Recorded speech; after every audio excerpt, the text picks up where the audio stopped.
Well, let's begin. There's all the participants seem to be filtering in 25.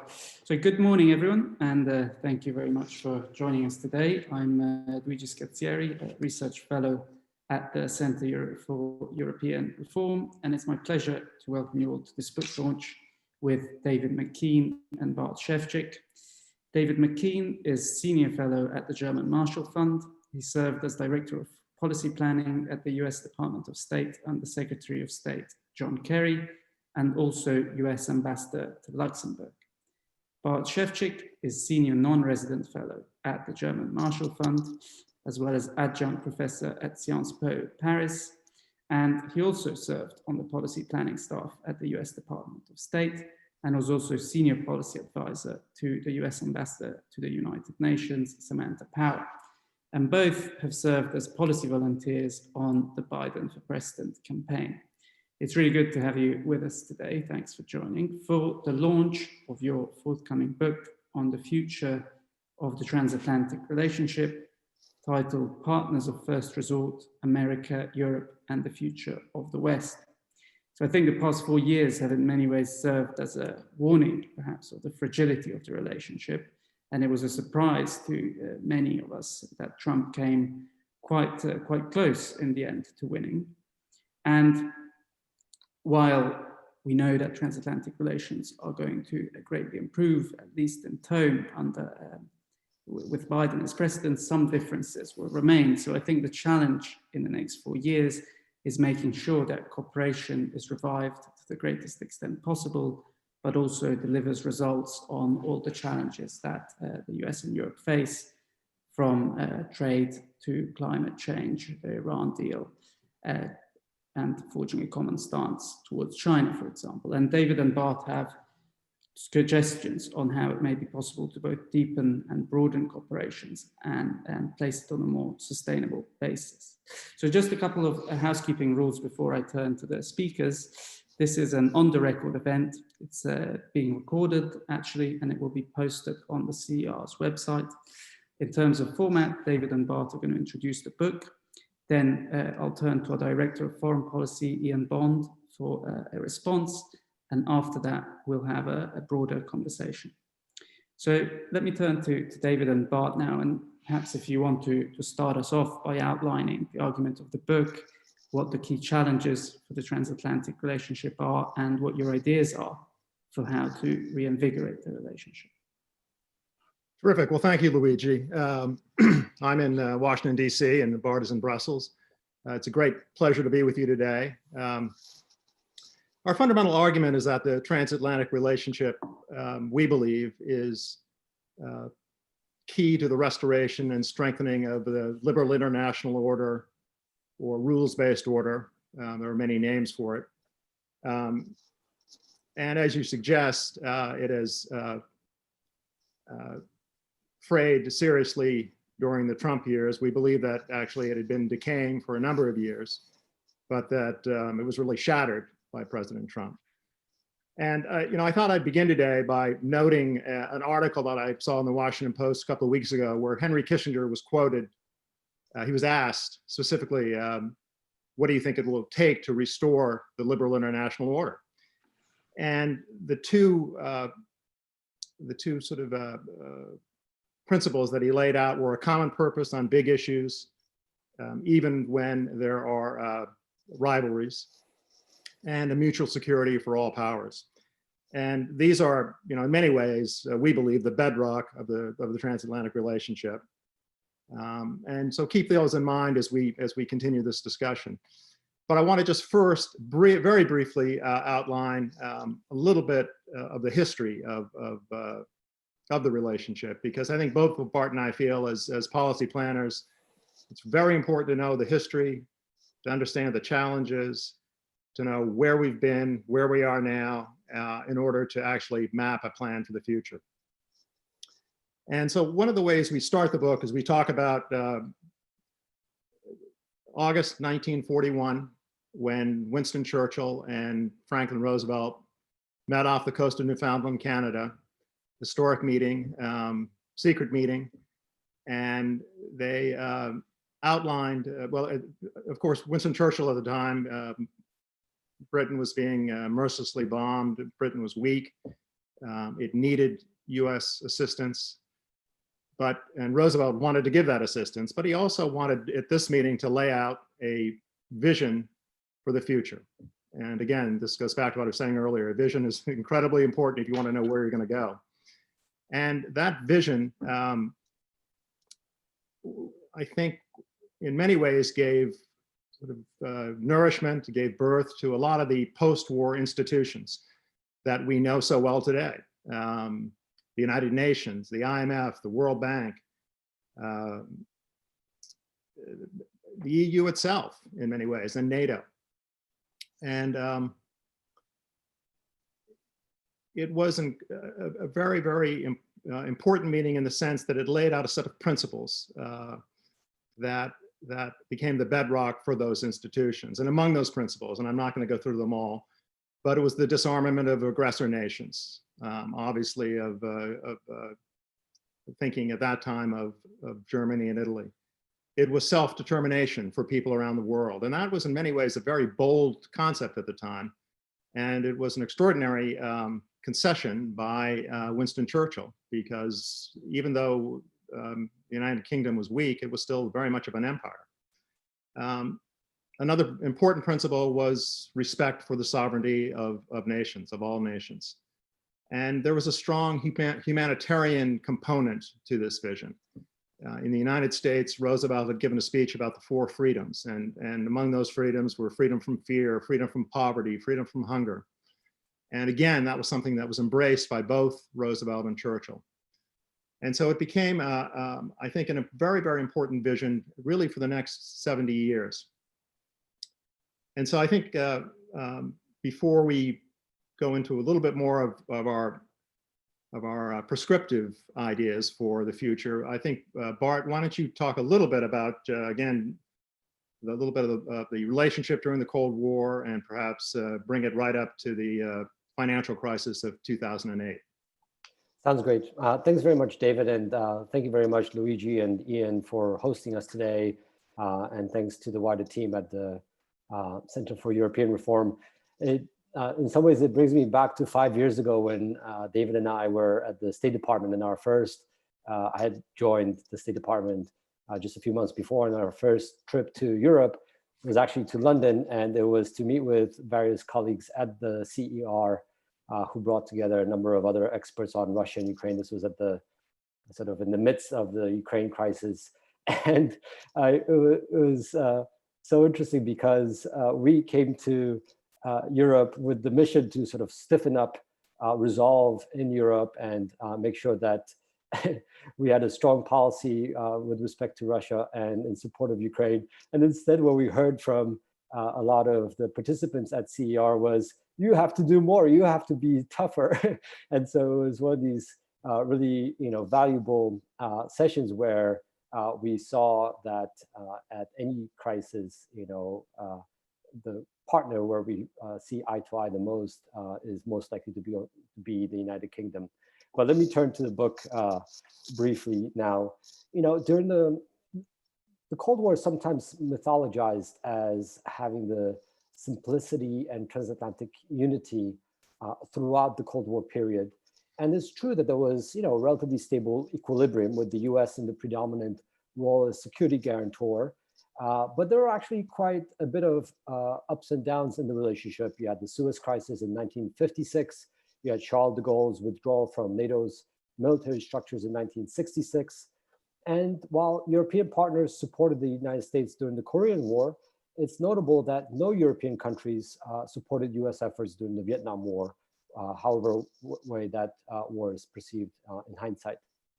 And so, the real golden age, in our view, of the West and the liberal order actually occurred in the 1990s, post-1989, when you had NATO and EU enlargement, the notion that all major powers, including Russia and China, would become liberal democracies, and the entrenchment of the Western standard for global success, and that is democracy, human rights, rule of law, free trade, and market capitalism. And in the 2000s, 9/11 and the wars in Afghanistan and Iraq dominated US foreign policy concerns, but they did not change fundamentally the strategic trajectory of the liberal model across the world. And then came the financial crisis of 2008 and the Russia-Georgia war in August of 2008, which significantly undercut the strategic narrative. And so in our view, the modern story of the West is essentially a struggle between the hopes of 1989, a year that celebrated the success and enlargement of the liberal order, and the fears of 2008, a year remembered for its internal challenges and external threats from illiberal actors. And the main question for the current moment in time is whether leaders can live up to their best aspirations or succumb to panic and doubt. And before we get to the present moment, David will just briefly describe our view of what transpired during the Obama years, and then we'll turn to the past 4 years as well. Thanks, Bart. Yeah, we write in our book about the Obama years and the transatlantic relationship. We say that it was important but not urgent, essential to everything but prioritizing nothing, with a deep sense of history but an ambivalent future.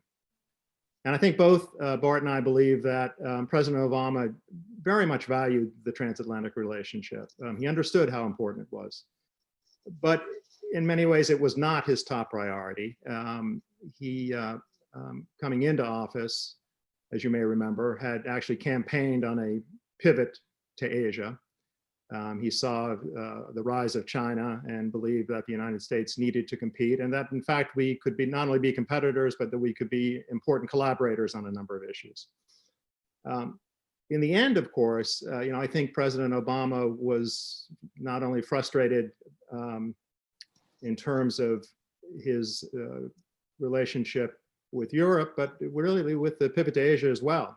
It never materialized in terms of the resources that I think he hoped to make possible for that part of the world. But it was also because of the Middle East, his attention was diverted, and he was deeply frustrated by not only the politics, but also, of course, the wars that were occurring in Syria and the continuing conflict in Iraq as well. So during this period, and particularly during the second term, and Bart will talk a little bit about, I think, about the Ukrainian situation, but there were some significant, I believe, achievements, for the Obama administration. The Iran nuclear deal is one of those achievements that certainly could not have been done without European allies. At the same time, of course, China and Russia were part of that. So in many ways, it was a global agreement. And the Paris Agreement, which was a very, very significant agreement, even though every country was setting its own standards. I can't think of any other agreement where you can get 195 nations together to agree on anything, even if it's aspirational. And so both of those, and again, the Paris Climate Agreement could not have been done without our European allies, but it was a global agreement. And really the only, the one thing that the Obama administration tried to achieve was TTIP, and obviously because that was so late in the administration, it really faltered. So these were important achievements, but Bart, why don't you talk a little bit about the administration's great challenges in Ukraine, because I think that's also particularly relevant to Europe and to the Biden administration as it takes office in January of next year. No, that's right. Thanks, David. And in some ways, there are two stories in the Obama administration. You have the first term and a half, when the basic approach was for the US to treat Europe rightfully as an equal partner and to seek to deal with global problems jointly, be it with the economic recovery and launching the G20 summits back in late 2008 and early 2009, or working on climate change or many other international issues. But it's only sort of around late 2013, early 2014, that Europe became sort of a priority region for the US administration because of the emerging crises in the region. You had the Ukraine crisis, late 2013, early 2014, then a number of terrorist attacks throughout Europe, as well as in 2015 and 16, the global refugee crisis manifesting itself with very high numbers in Europe. And so, you know, the US administration, I think, did a very good job in helping shore up European partners and working shoulder to shoulder with Europe to deal with these various challenges. But, you know, in hindsight, I suppose, notwithstanding President Obama's popularity among Europeans, all the transatlantic achievements were really, as David said, difficult to distinguish from global achievements, whether on nuclear non-proliferation or climate change. And as David mentioned, the only distinctly transatlantic project, TTIP, was not successful. And NATO's enlargement to Montenegro did not really compare in significance to the expansions of the 1990s or 2000s. And so even as the transatlantic partnership became more equitable, it made it also possible that the two sides would drift apart. And of course, the resilience of the transatlantic partnership was severely tested over the past 4 years of the Trump administration, which David will turn to next. So, you know, we remember sort of 4 years ago, and I remember it well. I was, Luigi introduced me, I was the ambassador to Luxembourg at the time, and I remember waking up at 4 o'clock in the morning and going to an election party at a hotel in town. And we had about 300 people there. It was a big deal.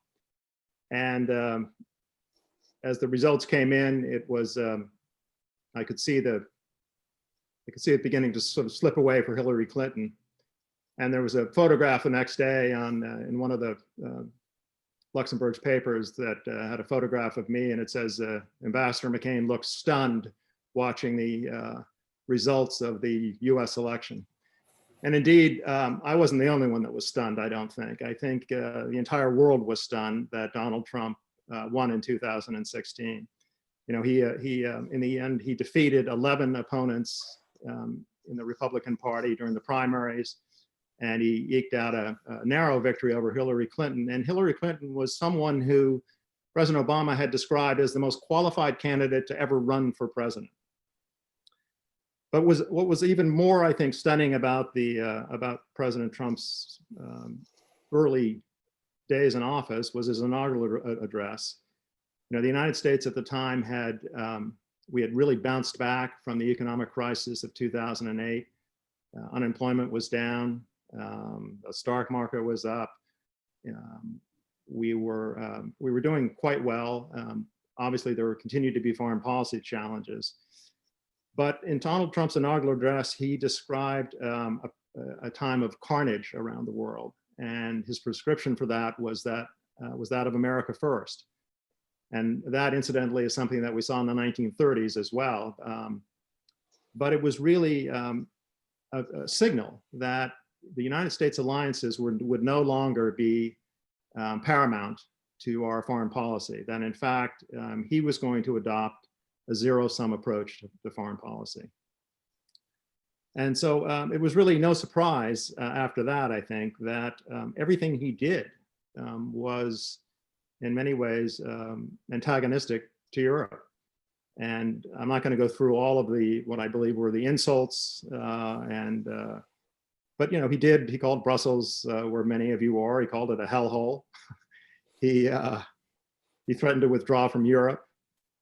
He appointed a hotel executive with no prior diplomatic or government experience to be the ambassador to the EU, who later said that he believed his fundamental purpose was to actually quote, destroy the EU.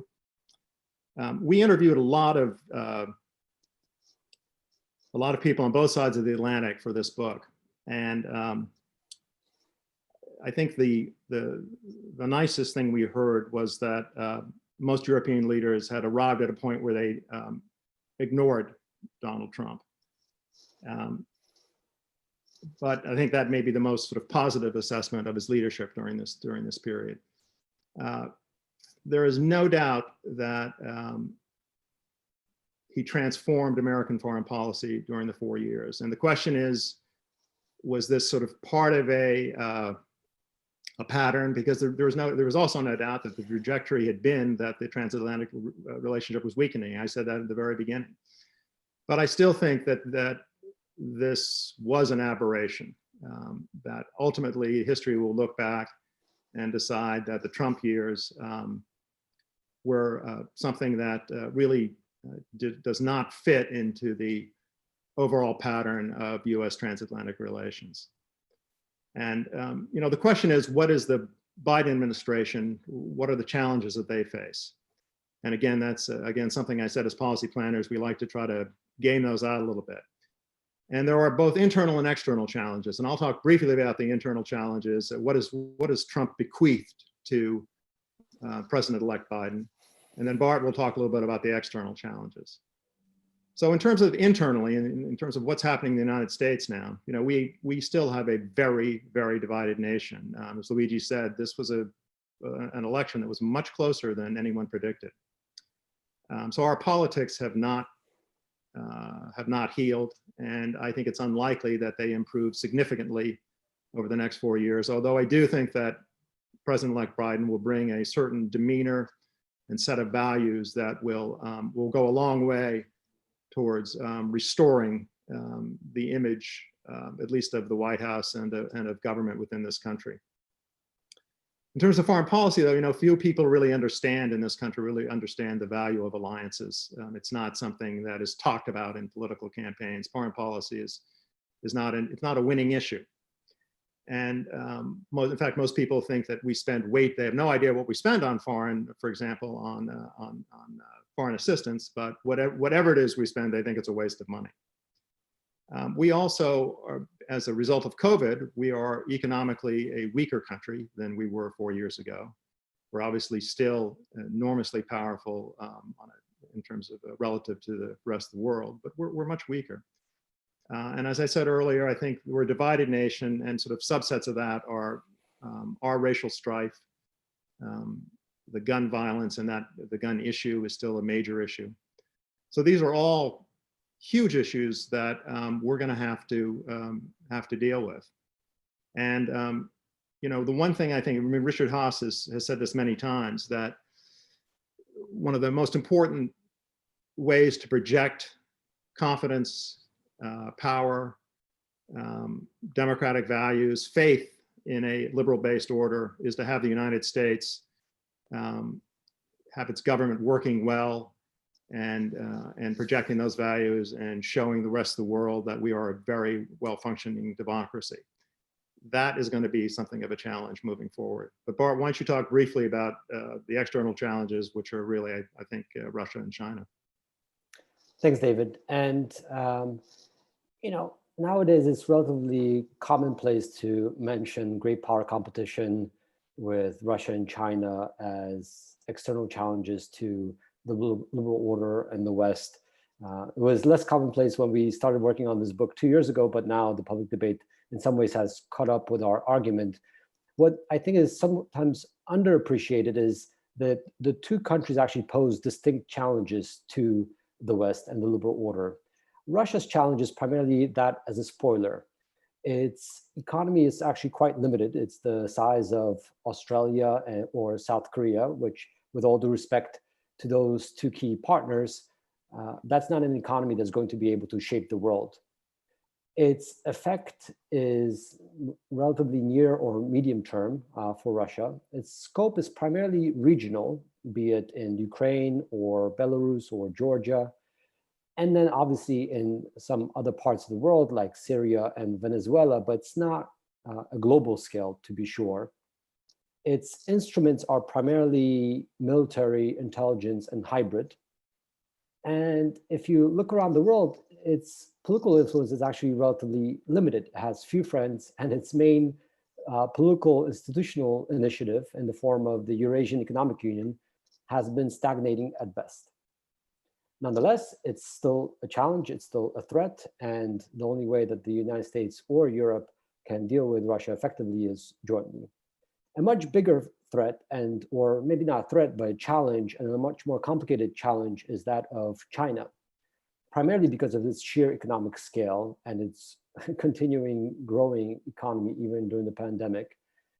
And the scale gives it the scope around the world and across various instruments of power that are systemic in nature. It can seek to reshape the global order in its own image, in an authoritarian and an illiberal image. And if you look at some of its institutional initiatives, be it the Asian Infrastructure Investment Bank from 2015, or more recently, the Belt and Road Initiative, it has some partners or has some supporters in its efforts. And you could also see that in the peacekeeping contributions that it has by way of either funding or actual troops.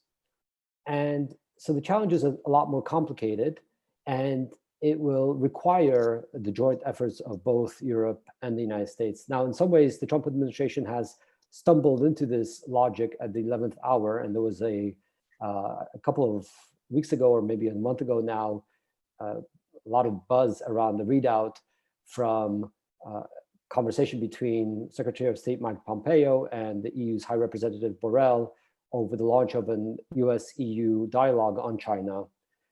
And it's difficult to do once you're on your way out of the office, but certainly that principle of coordinating, consulting with European and other allies will be very important in dealing with the challenge of China.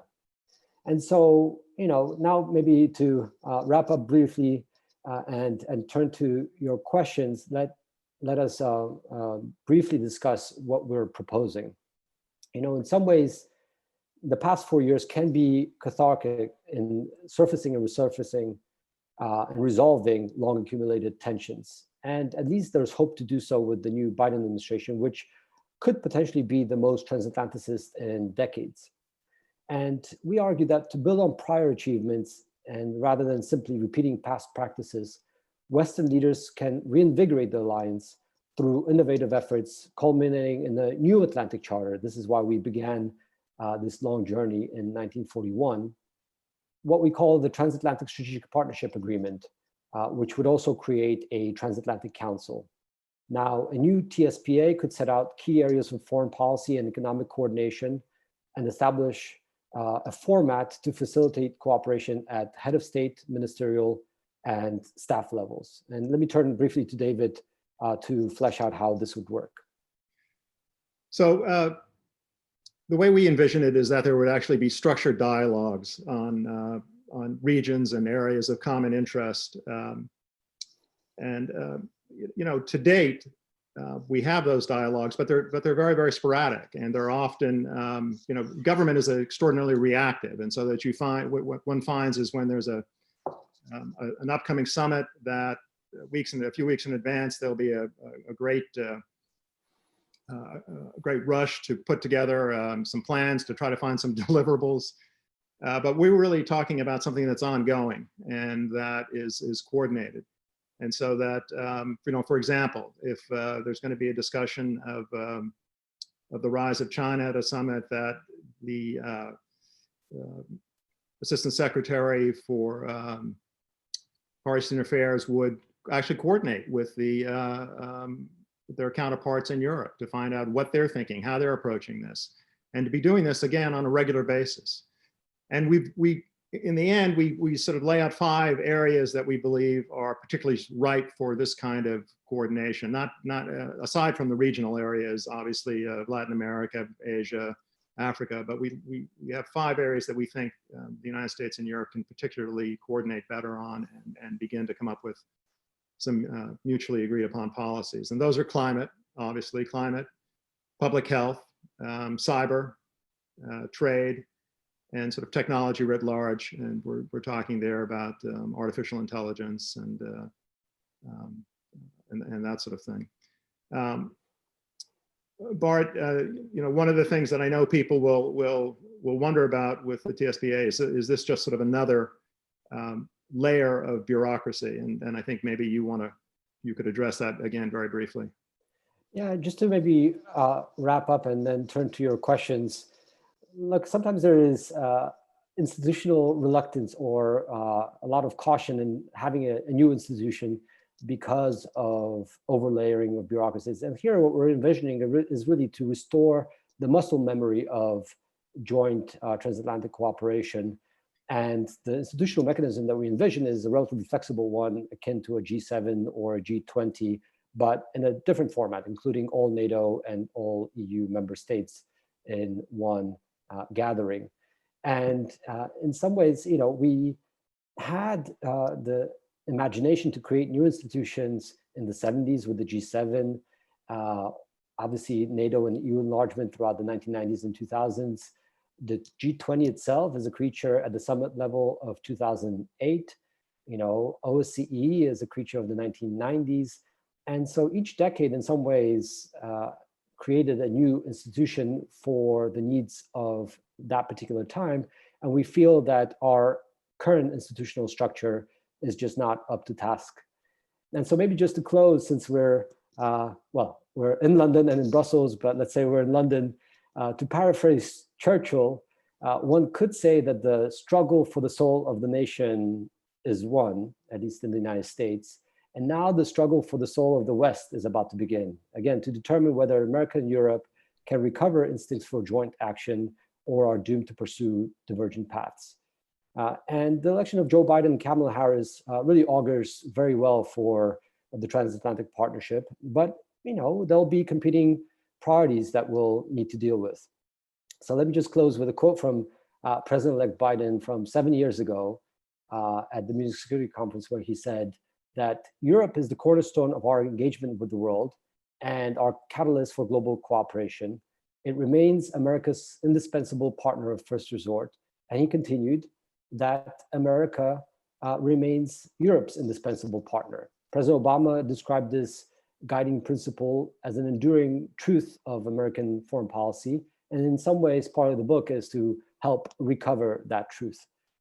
Luckily, just about a week ago, the EU's HRVP, Josep Borrell, in his address to the European Parliament stated, quote, "All in all, the European Union and the United States are and will remain key strategic partners of first resort in critically difficult moments like the ones that we're living in." Now, to be sure, both in the United States and in Europe, there are competing visions for the transatlantic relationship. And so none of this will be on autopilot. And you could see, an active debate between French President Emmanuel Macron over the past few days and German Defense Minister Annegret Kramp-Karrenbauer. Our view is that Europe and America should remain partners of first resort, but that does not mean only resort. And other partners such as Australia, India, Japan, and South Korea will be integral for global collective action. But what we view is that the transatlantic partnership is the core engine for the wider machinery of the liberal order, sort of akin to the Franco-German leadership within the European Union. And so, I think we have a great chance for very effective transatlantic cooperation over the next several years, hopefully several decades. And we really need to seize the opportunity to reinvent the partnership for the challenges of our time. Well, thank you very much, David and Bart, for outlining the argument of your book so clearly. I'm sure we have many questions, especially about the Transatlantic Council that you proposed. But before we get to those, let me turn to Ian for his thoughts on this. Great. Well, sorry.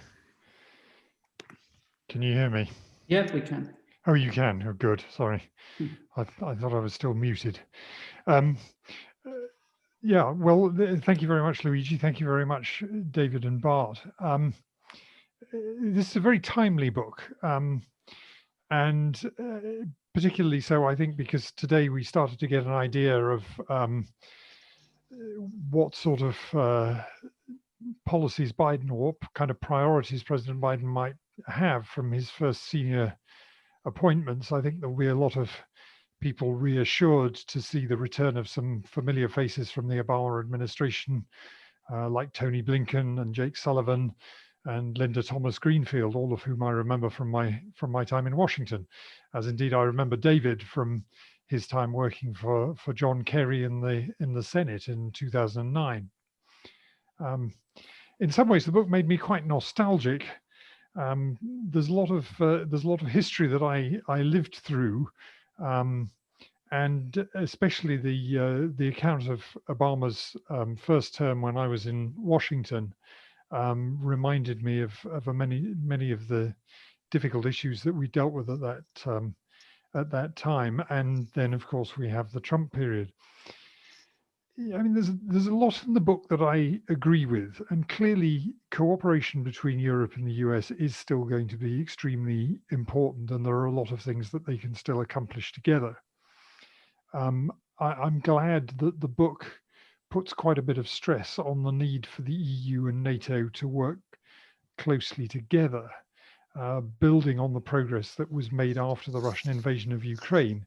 Although I have to say that I think in the intervening 6 years, some of the developments in the alliance, particularly the way that Turkey has headed off in its own direction, have made that EU-NATO cooperation more challenging than one might have thought a few years ago. I think the analysis of the difference between the challenges posed by Russia and China as foreign policy actors is exactly right. Russia is essentially a declining power that has concluded that its best hope of resetting the game is through disruption. It's not really in the business of providing solutions. There are some exceptions to that. I mean, Nagorno-Karabakh being one, but by and large, Russia has not been a provider of solutions, but it has shown that it can prevent others from imposing their solutions. And I think I would perhaps challenge the idea that it's only a regional actor. It's become more confident, and it's discovered that at very low cost, you can help to set the table or unset the table in places as far away as the Central African Republic or Libya, or perhaps even in some limited way in Venezuela. So, you know, one shouldn't discount the amount of trouble that Russia is capable of causing. China, on the other side, knows that time is on its side. Now, you know, clearly Xi Jinping, like a good Marxist-Leninist, is prepared to give history a push. But I think that China's challenges come much more in the form of providing solutions that we don't like. Now, there are some things in the book that I'm a bit more doubtful about. I mean, I am a long-standing Atlanticist myself, and so I have an innate sympathy with the goal that the authors have of relaunching the transatlantic partnership.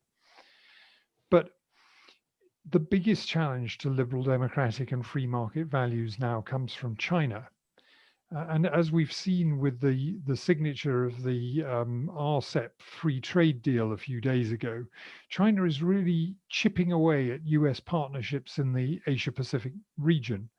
And I wonder whether an Atlantic Charter, welcome though it might be, should really be the centerpiece of foreign policy in the Biden era, rather than looking to bring in the Asia Pacific, maybe the Indo-Pacific democracies into a tighter web to counter the growing weight of China.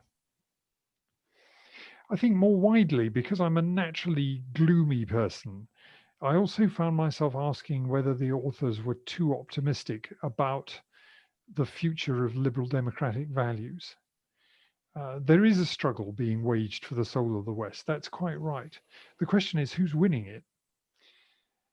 I guess, I mean, there are a couple of issues that I thought perhaps you glossed over a bit too easily in the book.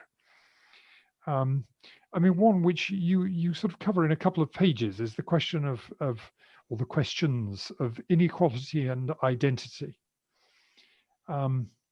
Globalization has reduced inequality between countries, but it's increased inequality within Western countries, certainly as it's been practiced in the US and the UK. And certainly our countries have been quite bad at distributing the benefits of globalization. And that in turn has discredited the whole idea of the liberal order in the minds of a lot of people who haven't really seen much benefit from it. And I thought the the figures that you provide on stagnant incomes in the US, showing that the real incomes of the kind of middle 20% of the US population have shrunk between 2000 and 2019, were really quite shocking when one looks at how the 1% and especially the 0.1% have fared over the same period. Now, one way in which some of that 0.1% have dealt with the issue is, like Trump, to divert attention onto the identity question. And what we've seen is not just Trump, but also people like Steve Bannon going out globally to spread these same messages of identity politics, culture war, and so on, and to do it with quite a bit of success. Trump didn't spring out of nowhere, but what concerns me is that nor is he the aberration that I think David perhaps suggested there. And that has an impact on what Europe should do next. I mean, the fact is that even those of us who thought that we knew America fairly well have been shocked by how fragile its institutions have turned out to be. No country in the world has been less successful at combating and controlling the COVID-19 pandemic. More than 250,000 people have died, and that is an extraordinary stain on the American system.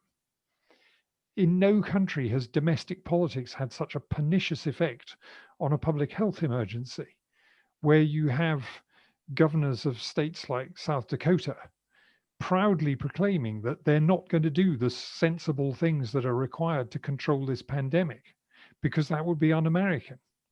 That seems to me to be hugely damaging to America's influence and its image in the world. And now we have a president who has very clearly lost an election, who is equally clearly determined to cling on to power, and most of his party in Congress is still willing to back him. I find that really quite disturbing, and I think it is going to have a much longer term impact than perhaps David implied. And I think Europeans are almost bound to worry, while we're wishing Joe Biden well and hoping for his success and doing what we can to support him. I think we're almost bound to worry that in 4 years' time, we'll see another Trumpian figure emerging from the Republican Party, who will not demonstrate the incompetence that Trump, thank God, has shown over the last 4 years, but will succeed in carrying forward the Trump project. And in those circumstances, I think it makes perhaps rather more sense than this book implies for Europeans to hedge and to look at ways that we can deal with the problems that we face, even if we don't get the support that we have come to expect from the US. Now, obviously, we all hope in Europe that we never have to face that situation. But it's rather like pandemic planning. You hope that you never have to use it. But if you don't plan at all, you are going to suffer very badly in the long run. And my worry is that Trump isn't going to turn out to be a one-off, but in fact, the well springs of Trumpism in parts of American society will only grow stronger, particularly if Biden struggles to deal with the consequences of the pandemic over the next months and years. So sorry to be a gloomster, but I think the book is well worth reading, and I hope you're right. I just have some fears about it. Thank you, Ian. Well, yes, I suppose also regarding what you said, much of it boils down to what comes next for the Republican Party. But while our participants think of questions, you can ask questions either by raising your hand or asking them in the chat. I wonder whether David and Bart want to comment on what Ian has said. Well, I might just start. I mean, I think again, Ian, look, you're absolutely right, and I think I did stress this, at least in our presentation today, that Biden has a number of very serious internal challenges that this will not be easy. But I do have, you know, our institutions have absolutely been severely tested here, but they are persevering. And so that while this president tries to cling on to power, having really lost it overwhelmingly. I mean, he lost by nearly 6 million votes. It's going to turn out to be something like 80 electoral votes. He is still, you know, insisting that he won, and you're absolutely correct. There are approximately 50 million Americans who believe that that is the case. Notwithstanding, and there is a large majority in the United States Senate of Republican senators who refuse to acknowledge this at the moment. But it is starting, the worm's turning here. And, you know, just this morning, the senator from Pennsylvania, Pat Toomey, said, this is over. The president needs to acknowledge that. Chris Christie, who was a top advisor to Trump, was with him for all of his debate prep. This is over. Mr. President, you've got to acknowledge that the new president is Biden. So I actually think Trump is really damaging himself now, and that his legacy will be one of someone who challenged our institutions and in the end was not successful. Now, a lot of it's going to, the other side of this is that during the next 4 years, Biden has to deliver on some things. And certainly his tone is the right tone. I mean, I have a lot of Republican friends who have said he's been pitch perfect to date, and I believe he has. But he's going to have to deliver. And you know, he's going to have to get a few things through Congress in terms of tax policy, which will be extremely difficult. I do believe that there's real room for negotiation on something like infrastructure. And if you can get a major infrastructure bill passed and you can begin to create more jobs, it'll be a significant achievement. And just lastly on COVID, look, I think that he's been dealt a difficult hand in some ways because we haven't had this transition occur yet. At the same time, we now have 3 vaccines. It is possible to invoke the Defense Production Act to make sure that these vaccines are distributed properly, and that we actually have a plan. I mean, the part of the problem with Trump is there's been no strategic planning about anything, nothing. And if President Biden really, which I believe he is, and Ron Klain, who's his chief of staff, understands this. He was the head of the Ebola task force that made sure that that never caught in the United States. That if we can get this COVID under control within the next 6 months, and I actually am optimistic about that, I think it'll send a very, very important signal around the world. So look, huge challenges ahead, and your gloom is not, it's not misplaced, but as an American, I'm actually optimistic about our future. Bart, I don't know if you want to take on the issue of Turkey and also the idea of Europe as the centerpiece. The only thing I'll say quickly about that is, you know, the United States has to be able, as they say, to walk and chew gum at the same time. And you know, Jake Sullivan, who's going to be the new national security advisor, was Hillary Clinton's top person on the pivot to Asia. He understands the significance, and you're absolutely right. We need to make sure that South Asia is part of our coalition moving forward in Greater Asia. Europe can be a big part of that, however, in helping. You know, Europe is together with the United States, it's by far the biggest marketplace in the world. We have enormous leverage, by far the biggest military power combined in the world. We have enormous military leverage, forward projection. So I think there's a lot that has to be done on that side of the equation, but I again believe that these announcements are very important. These are folks that understand what the challenges are. And I think moving forward, we're certainly going to be in much, much better shape than we have been for the last 4 years. That's right. And maybe just very briefly on the issue of China, our argument is that we should start figuring out what to do in conjunction with European partners, and then branch out to other partners, Australia, South Korea, India, Japan, others in the region. But you need to have that core agreement before or alongside the wider collective effort. And I think sometimes the way these things are framed is that the US will pivot to Asia on its own, Europe will pivot or not on their own, and these disjointed efforts are what got us in trouble in the past. And on the issue of optimism versus pessimism, look, I just think we have to seize the moment, and we need to get the past 4 years behind us, and we need to look to the future with, clear eyes, but also, a bit of imagination. And we need to seize this unique strategic opportunity to make the promise of partnership a reality, because the truth is that for Europe, the road to success in foreign policy, whether confronting Beijing, Moscow, COVID, or ISIS, leads through synergy with America and vice versa. And so that's the core message that we bring to the table, alongside a relatively hard-headed look at the challenges that are before us. Thank you. Turning now to questions. I have one question from David Hennig. Can we unmute David, and then he can ask his question, and if you also introduce yourselves. Thanks. Thank you. David Hennig from the European Centre for International Political Economy. Thank you for the presentations. I'm afraid I'm a little bit in sympathy with Ian, though. Ian knows that I'm also in the sort of slightly pessimistic camp.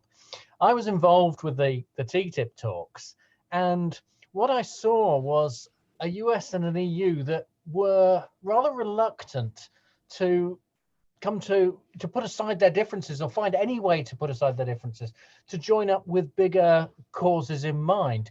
And that in an atmosphere where, as I think where Ian said, of kind of, who's winning is the liberal order in strong order, it's actually very hard at the moment to envisage the US and the EU being able to compromise with each other to take on, if you like, China, or in any case construct a new global order. So I just wondered to what extent you'd considered the issue of just how easy it would be for the US and the EU to form this new transatlantic alliance. I don't have any problem with the new institutions. I actually think that new institutions are needed and are overdue. I think the problem I have is seeing the political will on both sides to do tough things, given a lot of years where, certainly on the trade side, there have been some great struggles to find compromise between the US and the EU.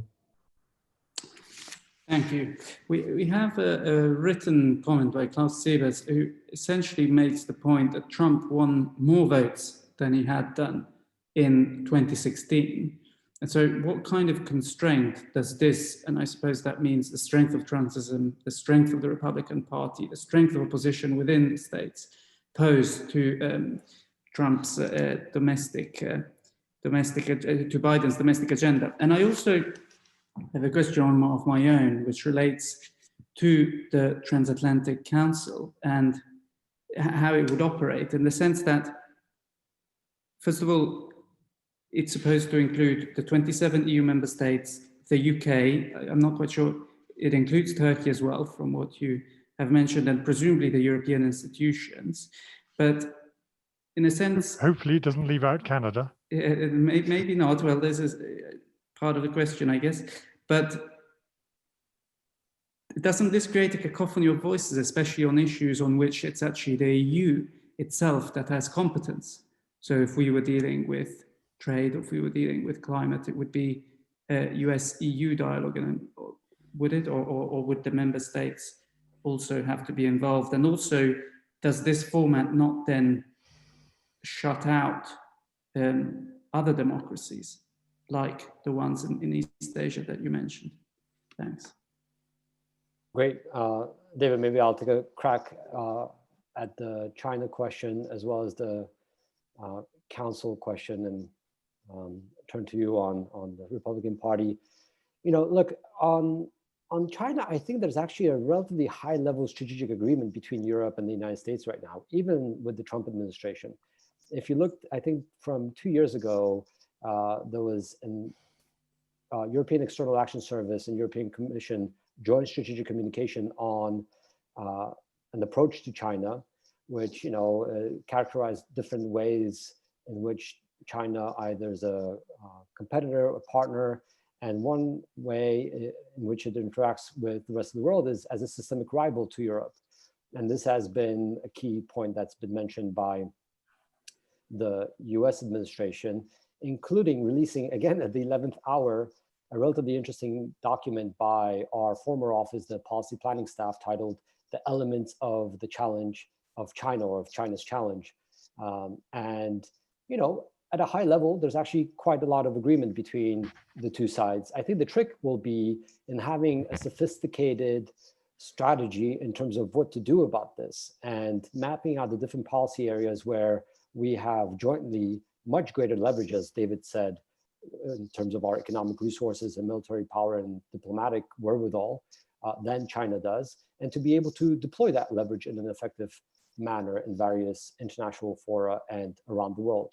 And that will include, obviously, partners in the region, including Japan and Australia, India, South Korea.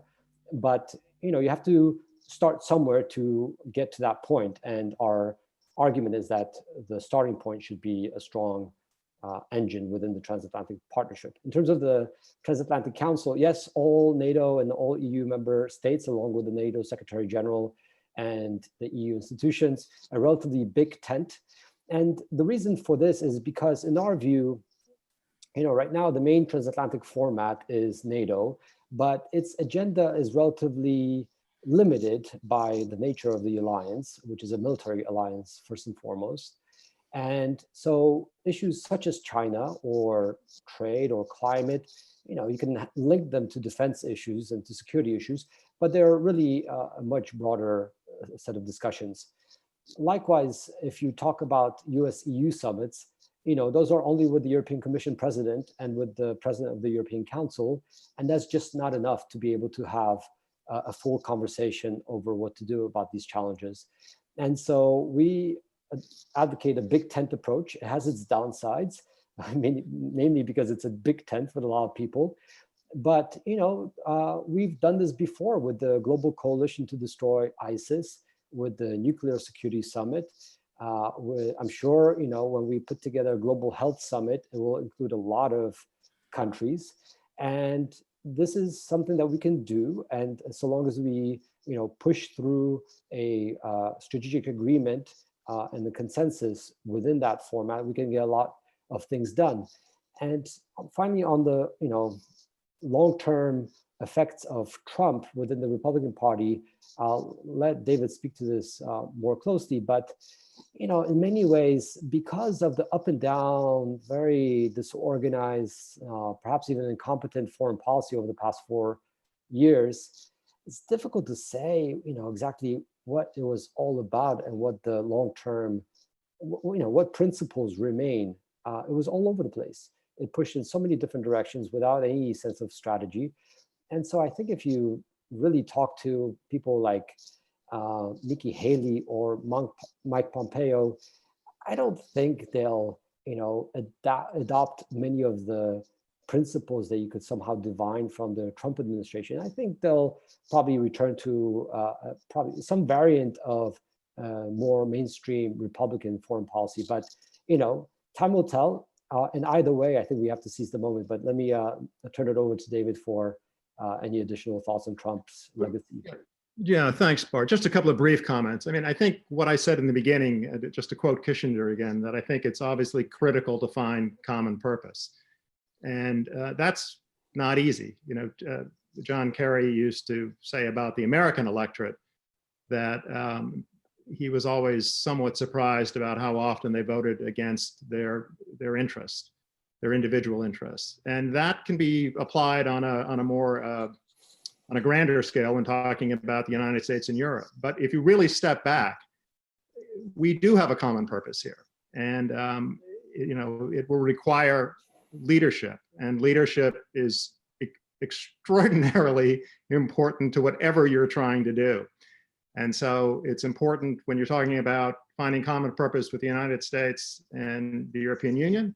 And it's critical when you're talking about how to, relating to this, the second question, the written question about how to overcome this huge division within the United States. And nothing works like success. And so, again, I go back to COVID, and I really am optimistic about that. And I believe if President-elect Biden, when he becomes president, lays out a strategy that it's a clear strategy. We're not going to get every state in the United States, every governor to wear a mask. Although, Ian, I have to tell you that North Dakota was much like South Dakota. 2 weeks ago, the governor of North Dakota said, "You've got to wear a mask." And a lot of Republican governors are changing their tune there. So she may be the exception here, and they're going to be outliers. But if President Biden lays out a strategy, we have a distribution that is fair within the United States and globally, and I think it will be, and efficient. I think there's a great chance that a lot of the skepticism about President Biden will fade away. There will always be that sort of 20 to 30% out there who just are not going to accept anything that somebody from their own party, either on the right or the left, says. But in the end, I think he can lead the great majority of the American people forward. Thank you. I suppose I have another question myself, which, I find your argument, your call to uphold the liberal international order very strong, and the fact that this is a core US and European shared interest is something that I completely agree with. I do wonder, in upholding that order threatened, as you say, by Russia and especially by China, how broad, you suggest that the net of allies should be cast quite broadly, if not very broad. But how do you envisage then mitigating the risk that what you're putting together is no longer a coalition of democracies, but rather you are actually putting together countries that either within Europe are not particularly democratic, Turkey being a case in point, but also beyond it when you encompass countries like India, which may not quite fit the same standards of upholding democracy and human rights as we might want to think in Europe and the US. I wonder what your thoughts on that are. Well, look, I think it's a case-by-case situation. Turkey is a very troubling situation at the moment with NATO, and this is going to be a challenge for the Biden administration. And clearly, they're going to try to approach this diplomatically in the beginning, and we'll see where it takes them. And I don't have an answer for that yet. In terms of India, India is a very much of an evolving story here. Notwithstanding its leadership at the moment, it is still the largest democracy in the world. There are I believe it's something like 800 national newspapers in India. I mean, there is free speech. It is for the most part, it is an extraordinary country. And in some ways, that was the one area where the Trump administration understood that there was the potential for an alliance. And it's been a fledgling alliance really within the last several months. But I see every reason to believe, and again, you put this all in historical context, we've come a long, long way with India, a long way. And I believe that there are possibilities moving forward there as well, certainly economically. And so it's going to require a lot of work. It's going to require we need good diplomats, which, by the way, we haven't had for 4 years. But I believe again, all of these things have great possibility. Whether or not we're successful is another question. But I think, as Bart said, we have to try. No, exactly right. And look, obviously, there are challenges on issues of democracy, human rights, and rule of law in Europe. And we've seen challenges on those issues in the United States over the past 4 years. And inevitably, as President Obama used to say, history will zig and zag in different directions. But ultimately, we have to fight for things that we believe in, and those are our common values of democracy, human rights, rule of law, free and fair trade, market capitalism, and try to institutionalize those values in real life. And that's not going to say that everything is going to be perfect by January 21st, or even over the next 4 years, or over a 2-term Biden administration, or for the foreseeable future. But I just think that we have such a great opportunity right now to make things a lot better than what they were over the past 4 years. And the way we'll make them better is by returning to what President Obama called again the enduring truth of American foreign policy, which is Europe and America must continue to be partners of first resort and collaborate together as part of a wider global effort. And if we return to that basic truth, I think a lot of things will follow. I think there is a danger that, especially after the past 4 years, there will be so many siren calls in Europe and elsewhere where people will, think, okay, maybe the past 4 years were an aberration. Maybe we need to, as Ian suggested in his comments, we need to hedge our bets for what may come in 4 years or 8 years' time. And I just think that we can't live in fear. We have to seize the opportunity and to be able to make the most of it while we can, because we actually have a very good opportunity to make some headway with things. Thank you, Bart. Ian, do you have any closing thoughts in response, perhaps? Or? Well, I guess that, perhaps Bart's optimism is why he's an American and I'm not. No, I mean, I hope that you're right. I would be a fool not to hope that you're right. I am concerned that even though, as you rightly said, Joe Biden has won by sort of 5 or 6 million votes, there is still such a large sector of the population that believes that Trump has done a good job after 4 years of what to the rest of the world looks like uniquely dysfunctional government. And I do worry that unless you win both the Senate seats in Georgia, you're going to see a rerun of the post-2018 period when Mitch McConnell said that his job was to ensure that, well, I mean, first to ensure that Obama didn't get re-elected, he failed in that one, but then to ensure effectively that the Obama administration was a failure. And I suppose to the extent that Obama was not replaced by Clinton, but by Trump, you could say that McConnell succeeded in that. I mean, if he plays the same game again, then, hence my feelings of pessimism.